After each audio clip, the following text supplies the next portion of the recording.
Gradska organizacija Demokratske fronte Gračanica u finišu izborne kampanje u centru Gračanice je organizovala druženje nazvano Na kafi sa predsjednikom. U Gračanici su kandidati Demokratske fronte sa liste za gradsko vijeće, članovi i simpatizeri kao i brojni građani družili sa predsjednikom Demokratske fronte BiH Željkom Komšićem.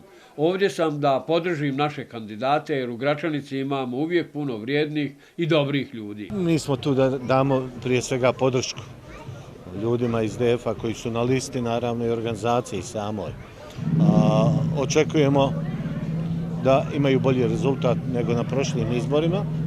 Predsjednik gradske organizacije DF-a Gračanica Alen Mujić je istakao da DF u Gračanici ima kvalitetnu mladu listu i da očekuju bolji izborni rezultat nego na zadnjim izborima. S obzirom kakvo je raspoloženje stanovništva, očekujemo da će Demokratska fronta napraviti bolji rezultat nego na prošlim lokalnim izborima, odnosno da će imati najbolji rezultat u dosadašnjem djelovanju na području grada Gračanice.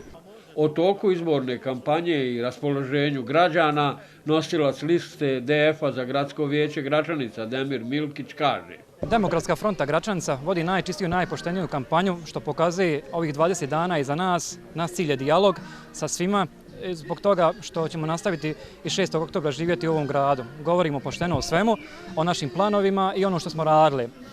Pozdravljamo predsjednika Komšića što danas dolazi u Gračanicu i što nas podržava da gradimo bolju i prosperitetniju Gračanicu. Ovakva komunikacija sa građanima se po našim iskustvima pokazala vrlo efikasnom jer su građani zamoreni dosadašnjim načinom vođenja izborne kampanje, ističu iz Demokratske fronte Gračanica.